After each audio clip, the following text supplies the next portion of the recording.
Hello friends, welcome back to earth mom Dehradun. तो finally आप सबको हाउस वार्मिंग का व्लॉग देखने को मिल गया होगा, यानी कि लखनीत के घर का आज एक गृह प्रवेश का व्लॉग आप सबको देखने को मिला होगा। बहुत ज़्यादा प्यार व्लॉग को मिल रहा है और व्लॉग को प्यार मिले भी क्यों ना, आखिर सारी की सारी फैमिली सबको एक फ्रेम में देखने को मिल ही गई।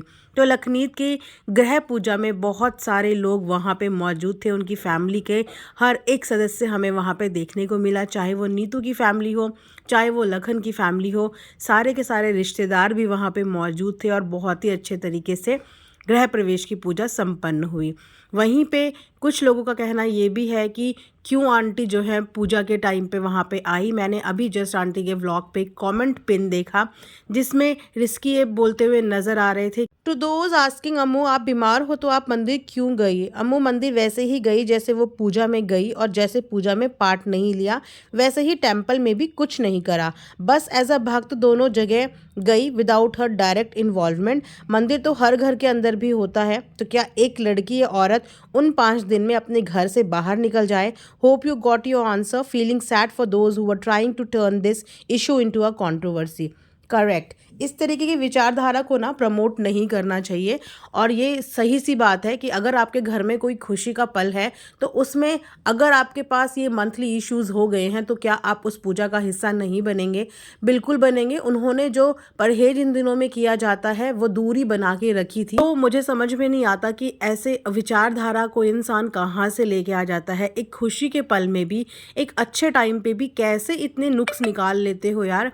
कभी तो किसी चीज़ को छोड़ दिया करो, या कभी तो किसी चीज़ को पॉजिटिवली ले लिया करो। कोई चीज़ तो बिना किसी टीका टिप्पणी के छोड़ दिया करो। इतना अच्छा अवसर, इतना खुशी का पल और इतनी सारी कंट्रोवर्सी के बाद सारे परिवार को एक साथ देखने की क्या आपको खुशी नहीं है कि वहाँ पे भी आप लोग कुछ कुछ चीज़ें निकाल के सामने लेके आ रहे हो। इसकी का बोलना भी ठीक है कि क्या 5 दिनों तक औरत घर के अंदर ही नहीं जाएगी, क्या वो घर के अंदर प्रवेश ही नहीं कर सकती हैं। अपने हिसाब से उन्होंने वो परहेज फॉलो किए जो कि पूजा के टाइम पे करने चाहिए थे। पूजा स्थान से वो काफ़ी दूर बैठी हुई थी और इन सब में बोलने की इतनी ज़्यादा ज़रूरत नहीं होनी चाहिए। पता नहीं वो कौन लोग होते हैं कि जो इस तरीके के कमेंट्स करने आते हैं। यार इतना प्यारा व्लॉग आया है, इतनी अच्छी खुशी की बात है, खुशी के दिन है, और उसके बाद भी इस तरीके के जो विचारधारा रखते हैं, प्लीज़ ऐसा मत किया करो। कभी कभी इन चीज़ों को ना छोड़ दिया करो। कभी कभी हर टाइम हर चीज़ को पॉइंट आउट करना ज़रूरी नहीं होता। वहीं पे लखन और नीतू को बहुत ही प्यारा गिफ्ट दिया है। हालांकि वो गिफ्ट हम लोग पहले ही व्लॉग में देख चुके हैं कि वो गिफ्ट क्या है। राधा कृष्ण की मूर्ति है।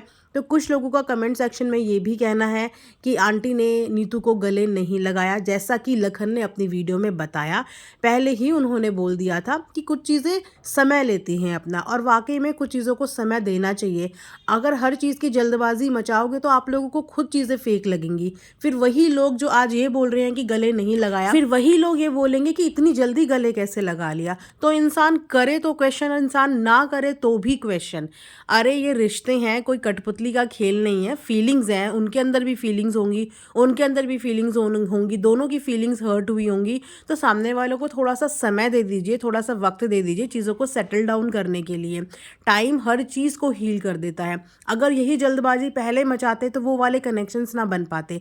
अब सोचिए कि कीर्ति और उनकी मम्मी का भी आज जाके हम सबको एक प्यारा सा जेस्चर देखने को मिला, दोनों का एक प्यारा सा मूवमेंट देखने को मिला। पर अगर यही मूवमेंट आप लोग इनिशियल डेज में एक्सपेक्ट करते कि नहीं नहीं क्यों नहीं कर रहे हैं, क्यों नहीं कर रहे, तो वो एक ज़बरदस्ती वाली चीज़ हो जाती कि सिर्फ ऑडियंस को खुश करने के लिए एक फेक ड्रामा रच लिया है। कुछ चीज़ें ऑर्गेनिक तरीके से होने दीजिए। जिस तरीके से लखन के साथ बॉन्ड अच्छा हो गया, जिस तरीके से कीर्ति के साथ हो गया, उस तरीके से आने वाले टाइम पर डेफिनेटली नीतू के साथ भी हो जाएगा। दोनों को चीज़ें भूलने के लिए वक्त दे दो। इतनी ज़्यादा किसी भी चीज़ की जल्दबाजी मत मचाओ। जल्दबाजी के चक्कर में वापस से क्लैशेस होने की उतनी ही ज़्यादा संभावना बढ़ जाती है, और जो चीज़ें धीरे धीरे ग्रेजुअली होती हैं ना, वो चीज़ें मजबूत होती हैं। ये सोचिए, इस चीज़ का थैंकफुल बनाइए, इस चीज़ की खुशी मनाइए कि चलिए इतनी कंट्रोवर्सी के बाद, इतने उतार चढ़ाव के बाद भी फैमिली एक साथ देखने को मिली। और आने वाले टाइम पे धीरे धीरे ये गैप अपने आप कम होते चले जाएंगे। बस आप लोग इसी तरीके से पॉजिटिविटी का माहौल बना के रखिए, पॉजिटिव एनवायरनमेंट रखिए, तो आपको उनके व्लॉग में भी ये सब चीज़ें देखने को मिल जाएंगी जो आप देखना चाहते हैं। आपको वो बॉन्ड वापस से देखने को मिलेगा, क्योंकि कहीं ना कहीं प्यार दोनों के दिल में एक दूसरे के लिए है, रिस्पेक्ट भी है। नीतू ने बार बार उनको बुलाया कि मॉम यहाँ पे बैठ जाओ, मॉम यहाँ पे आ जाओ, तो उसके दिल में भी रिस्पेक्ट है। और वही रिस्पेक्ट आंटी के दिल में भी है, क्योंकि उन्होंने इतने प्यार से उनके लिए राधा कृष्ण की मूर्ति ली, जो अपने आप में एक प्यार का प्रतीक है, प्रेम का प्रतीक है। तो प्यार दोनों के दिल में है एक दूसरे के लिए, बस उन्हें थोड़ा वक्त लगेगा चीज़ों को ख़त्म करने के लिए, चीज़ों को भूलने के लिए। वो वक्त मुझे लगता है एज एन मैच्योर ऑडियंस हमें देना चाहिए। उसी के साथ साथ एक और इंस्टाग्राम पे पिक्चर अभी शेयर हुई है, एक और वीडियो शेयर हुई है। जैसा कि आप सबको पता ही है कि आंटी के नी में प्रॉब्लम हो रही थी, उनके घुटने में दिक्कत थी और पेन किलर्स पे वो थी, उसके बाद उनका दर्द ख़त्म होता था, लेकिन डॉक्टर के अकॉर्डिंग सर्जरी इम्पॉर्टेंट थी। पहले वो लोग घरेलू नुस्खे से ही ये चीज़ें ठीक करना चाह रहे थे, लेकिन उसके बाद भी चीज़ें जब सही नहीं हुई तो फिर हमें डॉक्टर के ओपिनियन का मान भी रखना चाहिए और इस चीज़ को करना भी चाहिए। तो डॉक्टर ने जो कहा था उसके हिसाब से बुधवार को बताई गई थी, पहले ही ये डेट बता दी थी कि बुधवार को आंटी की सर्जरी है। तो आज आंटी की सर्जरी की हॉस्पिटल की बेड की एक वीडियो सामने आई है, जिसमें आंटी आई थिंक सर्जरी के लिए गई है। और हो सकता है कि ये सर्जरी भी इसीलिए पोस्टपोन करी हो इतनी लंबी, क्योंकि बीच में गृह प्रवेश का दिन भी था, रामलला का दिन भी था, तो वो मूवमेंट शायद वो मिस नहीं करना चाहती होंगी, इसीलिए भी 22 के बाद ही उन्होंने अपनी सर्जरी का डेट रखा।